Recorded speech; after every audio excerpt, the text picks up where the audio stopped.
Hi Susan. Hi Elizabeth. Robert எக்ஸர் பத்தி உங்களுக்கு தெரியுமா?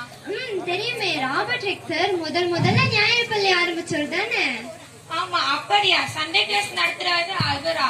ஆமா, ராபர்ட் எக்ஸர் எப்படிப்பட்டவர் தெரியுமா? அவர் இங்கிலாந்து நாட்டை சேர்ந்தவர். அவர் நல்ல மனிதர், நல்ல குடும்பத்தை சேர்ந்தவர். அவர் குடும்பத்தை பத்தி சொல்லு.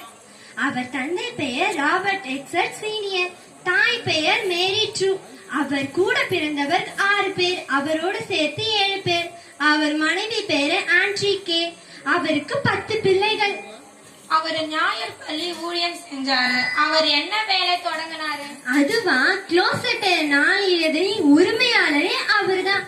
அவர் செல்வாக்கு மிகுந்த குடும்பத்தை சேர்ந்தவர். அப்படியா? ஞாயிறு பள்ளி தொடங்கினவர் தனியாக நடத்தினாரு? இல்ல, அவரோட ஃப்ரெண்டு, அதுக்கப்புறம் அருட்பணி தாமஸ் ஸ்டாக் என்ற ஆயருடன் இணைந்து செயல்பட்டார். அப்படியா? எந்த வருஷம் தொடங்கினாரு?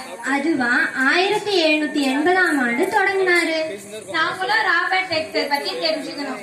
நீங்களும் தெரிஞ்சுக்கிட்டீங்க. ஆமென்.